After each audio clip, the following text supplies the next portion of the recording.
Right, welcome to this tactics video for Tyranids. My High Fleet Leviathan army is finished, and I want to share with you some of my favourite combinations and some of my favourite tactics as I use them on the table. If you like the look of my Tyranids, then there is a number of tutorials for them on the channel. It's the contrast method for High Fleet Leviathan. It's very, very quick. There's a tutorial for this exact model that you see here. I perched up on a nice big rock here just to make him stand a bit taller. And then I've got one for a Screamer Killer and also for a Hormigaunt or Termagant as well. So you can check that out. Nice, fast process for painting these up. I was able to get this army done in less than a year, so that's 2,000 points. Really happy with the progress with these. For discount 40k, do check out the Outpost. They do 20% off or more for Warhammer, a wide range of gaming systems. And when you use that link, it does help support the channel as well. So, Tyranid Warriors is this episode. They're a classic unit for the Tyranids. I've got a squad of 6 of them. Really, really nice. They're a classic, just a unit that's very iconic for the Tyranids. Have been around for a good while.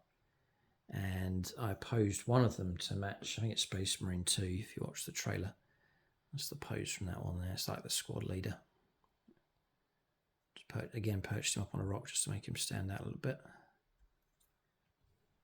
Because they're just much bigger than a Space Marine. 4 arms, just that medium infantry kind of unit. There's all different kinds of combinations you can go for as far as melee weapons are concerned, and also for shooting options as well. I've focused on the melee option if they want a nice aggressive type unit. So I currently run a unit of 6. So they're quite a presence on the board. So a squad of 6 of these. They're on big bases, so they fill up the table quite well. You usually see them hanging around with my Hive Turret. And I'll talk about how I use them and I'll show you the potency. I think they have potency if you use them right. So there's a few things to talk about. I'll go through the basic stat line for them first of all. So it's the Tyranid Warriors with melee bioweapons. Points wise, currently it's 170 points for 6. So it's a medium sized unit. You want to try and keep them in action as much as you can. It's not really a throwaway type unit. You do want them to do well for you on the table. So you've got movement 6, so they're not that quick. I'll show you how to improve that a little bit. Toughness 5, so that's okay. Your standard infantry weapons are going to struggle. 4-up save, they can benefit from a bit of cover, push them up to a 3-up. There's no invuln save with them, so there is that vulnerability. They've got 3 wounds each, so they can absorb damage quite well.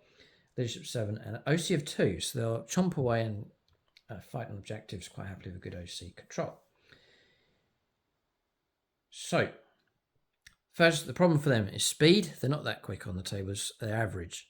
And for an army that needs to get into close combat, this unit needs to get into close combat, that's a problem. So we'll try and overcome that a little bit. The other thing is vulnerability. I've found that when they move out and can be seen, they often get targeted and they just can get shot away by all sorts of weapons. Heavy weapons, damage 3 weapons are a real problem. And so I've found that it's worth trying to preserve them and keep them alive. But the problem with that is, if you do that, you end up hiding and they're out of action. So you've got to try and weigh it up. So these need to be used carefully. And if you check out the battle reports, I usually keep them hidden around the first couple of turns, but at the same time, I'm trying to find an area where I can push them up where they won't get shot at too much. The other option, you can try and deep strike them in, Tyrannocyte, drop pod them in, could be a way to play them, definitely. The slots are currently taken up with Screamer Killers, but I could easily swap them out with Warriors coming down, dropping in on the opponent's turn and then moving out for close combat on the following turn. These are better, or on your own turn. These are better if you get to strike first. They're much more vulnerable if the opponent jumps on them, so that's something to think about as well. So the best way with these is to deliver them at full strength and to fight first, and then that's where their potency can really be unlocked. So the problem is speed. I do run mine on foot. They usually push up with the main sort of infantry blob in the middle, which would be like the Hive Tyrant and his bodyguard. These will be hanging around with him, held back deliberately to stay out of the fight, to let other units be shot at, and then I try and bring them up mid-game to then get involved in close combats. When the fighting's died down, the opponent's got less units remaining. I try and set them up so they can move out, and as a follow-up, a backup unit that's going to jump on a target that's pushing through. So I'll have my real Vanguard type units that have already pushed up, fighting away, and these move up, wait for their opportunity, and then counterpunch and move in for close combat. And if I can get them in at full strength, then you can really see the potency they have against any target on the board. And this is where I think they can be strong. They'll fight against anything. Characters, monsters, vehicles, infantry, light infantry. They'll take on all those targets, and I think they can do well against all targets. So try and get them into close combat, try and get them to strike first, and they'll cause trouble for anything on the table. Which, I've got a pile of dice. I will illustrate that for you, just to show you the potential potency that they have. So trying to protect them, I run these as an invasion fleet, so you can play rapid regeneration to get a 5+ feel no pain. That can really help absorb damage, but still, ideally, I always try and choose a situation where they're just out of trouble and I don't want them being shot at. As soon as you start losing numbers, it just really affects the potency of them. So, trying to fix the movement. I add a winged Tyranid Prime to the unit. Now, let's just show you why. He benefits the unit. He's got a little bit more punching power in close combat because he's got his own attacks, and movement's 12, so he moves vastly. He moves double the speed of these, which can be to your advantage. He also will grant Alpha Warrior. He'll give them all sustained hits, so 6s to hit in close combat will generate extra hits coming through. So he's buffing the unit, and he'll help them with their speed as well. That's about it. You can get 6 attacks, 2s to hit, strength 6 -1, 2 damage. Not amazingly good, but he's there. I take him for the sustained hits and the ability to help with movement. For example, let's just give you an example here. I'll show you this. I'll show you one example, and then let's go like this. We'll put this Bow Predator here, just right the way over here. So a usual unit, watch this. There's a usual unit of warriors. We'll plod along at 6 inches. So we get ourselves to here. Then we move up. You know, you're reacting to something on the battlefield. A Bow Predator's pushed up, and you find yourself in this situation. So we've moved up okay, but there's a bit of a stretch for a charge. A 6 will put us in. That's quite a good situation, but it could be longer. But the Winged Prime goes 12. So this can then jump 12 inches and go right the way over here. And as long as I'm maintaining coherence, it's a 6 model unit, or 7 model unit. So I need to keep 2 models within 2 of him. So 1 and 2. So that's coherency is totally fine. And I've gained myself an extra 3 inches. And now it's a 3-inch charge from here to here instead of a 6. And in game, that's massive. And the great thing about him, choose carefully where you put him. If something turns up behind you, you can jump right across. You can go, you usually need to move these first. So another example of it here. So there's my normal 6-inch move. And then I can jump right the way over with stretchy 12 or whatever it is to just maintain. So I've got to go back a little bit to maintain coherency, just to there. But again, that's just off camera. But again, I've gained myself an extra 3 inches or so just by using the Winged Tyranid Prime. So that's a great way of just making up for the lack of speed with these guys. But if you can make that charge, then even just one lead model making it in, you've then, and these get to here, you've then got the piling move just to push the extra models in. And if the extra models can make it in with the piling move, you just got to touch base with your other models to get that second rank in, and they'll all get to fight. So that's why I use the Prime, is to give these models on foot a bit of extra stretch across the table. So when the time comes they do need to move out and they must make that charge, the Wing Prime is going to give them just those extra few inches. A 3-inch charge is fantastic, fantastic odds over a 6-inch charge. And so one model that can help you do that, I think it's very useful. And unless the opponent's got precision, it's going to be the last model to die, so it's going to sit around and help you with that. And the bonus is that it's then going to grant you sustained hits across the board for all of your attacks as well against whatever target. So I talked about the potency of these in close combat. So let's say we've made our charge and you're in. Now these are infantry and they're up against a vehicle. Usually they will struggle, but I think they should be able to destroy this battle prototype. So again, I'll show you how it's done. So Tyranid warriors, the first thing with them is the sheer volume of attacks. Each model's getting 6 attacks each. So I'm going to do half the regular models here. Just to illustrate. 6 attacks each. That's 36 attacks for the unit. Plus another 6, remember, for the prime. I know that 6s will pop extra hits coming through straight away. And also you've got a rule here, adaptive instinct. So you can reroll your 1s for shooting, or you can reroll your 1s for close combat. So now you're going to get 3s to hit, 6 attacks in 3s, rerolling your 1s, 6s popping extra hits. It's all really good, churning out extra hits and nice reliable striking power coming through. Next advantage is they're coming at strength 5. Strength 6 would be amazing, but strength 5 is okay. AP -2, which is great. A nice chunk being bitten off the opponent's armor. And damage 1. So some people say, well, damage 1's not very good. But the idea is to flood the opponent with so many wounds. Then it just overwhelmed with so many saves to make. It's just going to drain the wounds down. And so there's some shenanigans out there that half damage, -1 damage. And so damage 2, damage 3 can really be hit. But damage 1 will always be damage 1. And so it's just going to, the idea is just to flood the opponent with too many wounds coming through. So to further boost this, I run this as Invasion Fleet, and remember the Hive Tyrants usually nearby. I play Adrenal Surge, up to 2 Tyranid units from your army that are within Synapse range of your army and are eligible to fight, or other Tyranid units from your army that are eligible to fight. So you can play this anywhere, anyone within Synapse range, or if you're not in Synapse, you can still use it just on the one unit. But what I'm saying is with the Hive Tyrant, he has an ability where you can use a battle tactic stratagem for 0 CP. This costs 2, so I get it for nothing if he's nearby, because it's range 12 bubble. We can grant it to a unit nearby. So that's why I usually have them hanging around with him.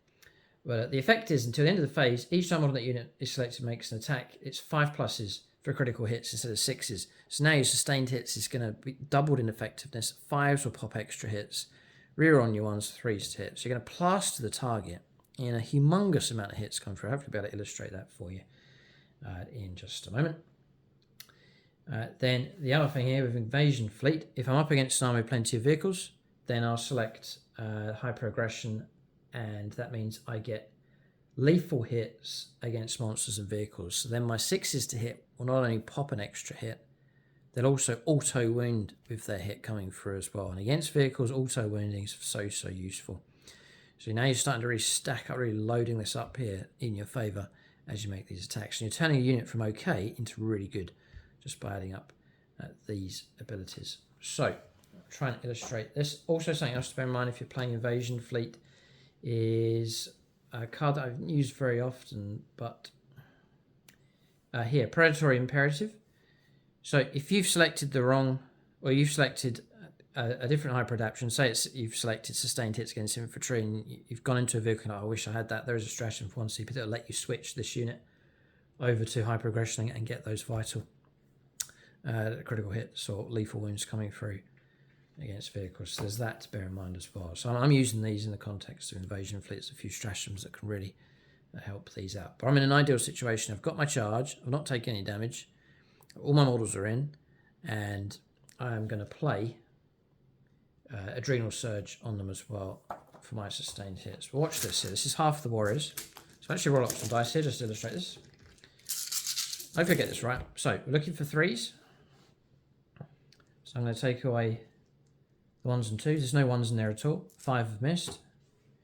Remember, 5s and 6s will pop extra hits. So let's just do this right here. There's 2 6s. So those are lethal. A little bit of calculating to do. Those are hits. Those are sustained. So we'll have 5 in.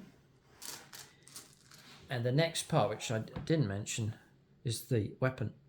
The warrior claws and talons are twin linked. This is the golden key here Toughness 9, strength 5. 5's to wound. So watch this with these wounds.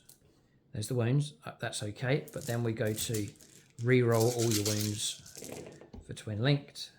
And I don't roll very well, but we'll do that. We'll keep going there because we'll capture this as regular. So I've got 6 wounds coming through so far. And then we'll go again with the other half of the unit. So 6 wounds so far. 7, 8 wounds. 9 wounds, 10 wounds. Reroll my ones.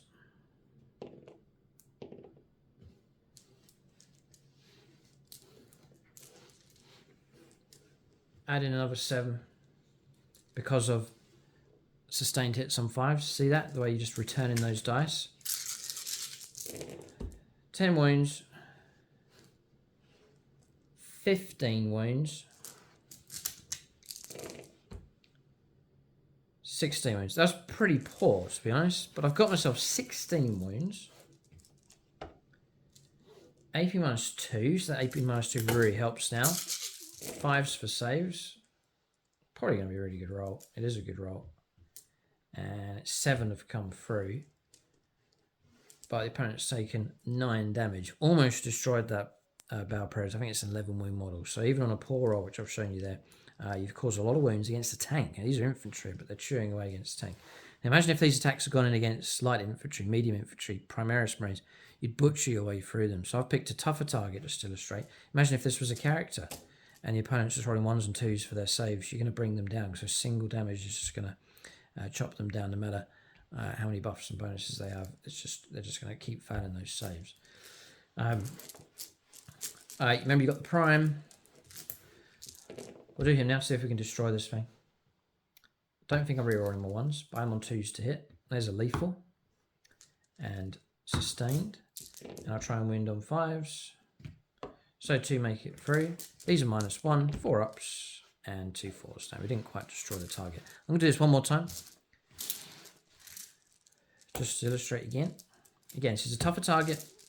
Just trying to show you the potential potency. I've had a couple of games where the potency has been really, really good. Remember, this is a 170 point unit, so this is better. I'm just going to reroll these ones. This is half the squad. All right, now we're talking. This is where you can scare the opponent. Loads of 6s. There's some 5s. There, take away the misses. So I've got myself 10 sustained hits. I've got myself 6 lethal hits straight away. So this is going much better. 5s and 6s to wound.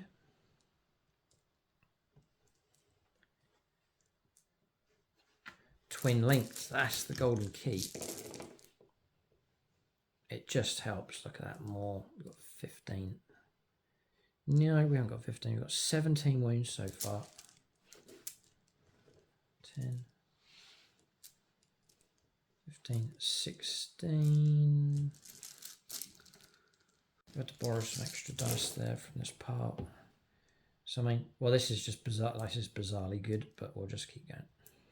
I'm going to have to borrow dice from somewhere else because this is insane dice rolling here. We'll go for the reroll on the 1. This is you just constantly just making things efficient, just the 1 miss. Ugh. Those are all lethal. Coming through. I need a load of dice for sustained. So I'm looking at, I'm just going to do this, going to add those, I had to take those from that. Like so. And I'm looking for sustained of 11 more dice for sustained.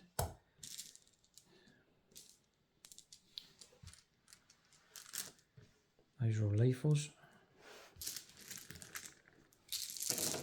Probably don't need to carry on any further here just to show it to you. We're on track to potentially destroy 2 Bow Predators in one go here. But I would pick one target and then just rip it to pieces.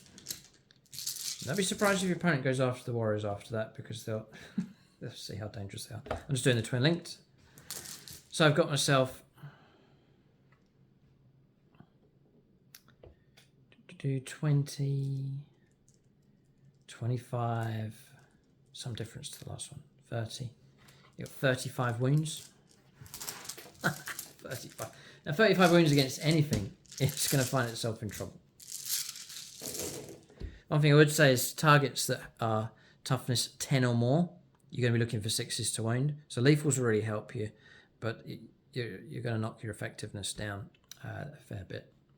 So bear that in mind, that you can, toughness 10 and above, you're going to struggle with. Because Tyranids struggle with their punching power, and so I'm trying to show you a combination here where you can do a lot of shredding. So I'm taking out the saves. The opponents roll well, but it's not going to be enough to stop this. That's 15, 20, 22 wounds coming through. That Battle Predator is dead twice over, and so it shows an infantry squad can chew its way through whatever target they come in contact with. So kind of like a universal type unit you can send in against anything, but try and preserve their numbers. Use the prime to give them that extra move across the board to try and get them into close combat. And when you get them into close combat, try and get all the models fighting, and then you've got your twin linked AP -2, reroll your ones for close combat. The prime's giving them sustained hits of 1, and then you can increase that sustained hits to 5+, and then lethal hits as well. Hang on a second, they are better actually than what I've said. I'm sure some of you are typing away in the comments section. I think we only noticed this just recently. So with the stratagem Adrenal Surge, 5+ is your critical hit, whatever that is. So I've talked about sustained hits. 5+ will give you sustained hits, extra hits coming through. I think that's equally going to apply to lethal hits. So your lethal hits are going to be on 5s. So the lethal hits that you saw in both those illustrations, you can pretty much double that, because it would have been the 5s and 6s that would have come through as lethal hits and sustained on top of that. And so you're just stacking up a number of abilities that will just turn this unit from good into very dangerous on the board. But for that to be effective, you've got to deliver them at that size, all as one, all fighting, and then they can take on, I think, pretty much anything. They will cause trouble for any unit on the board. And so to have a unit at your disposal that can cause trouble for whatever target it is and whatever you're facing, I think it's a great asset to have. So that's the tactics there for the Warriors. I hope I've explained that for you as efficiently enough. Let us know in the comment section how you get on. Feel free to copy this. If you're using it already, let us know how effective it is. If you know any other tactics for Warriors and different combinations and stratagems, perhaps using them in different fleets or different detachments, then let us know in the comment section below. If you share your tactics, others can see and learn, and we can help get the Tyranids fighting more efficiently on the tabletop. And for discount 40k, you might feel inspired to go and get a unit of Warriors, a classic unit for the Tyranids. Then it's the Outpost, link for them in the video description below. When you use that link, it doesn't cost you anything, but when you do it, it helps support us on the channel here as well. Keep a lookout for more videos in this series. Thanks for watching. Tune in next time.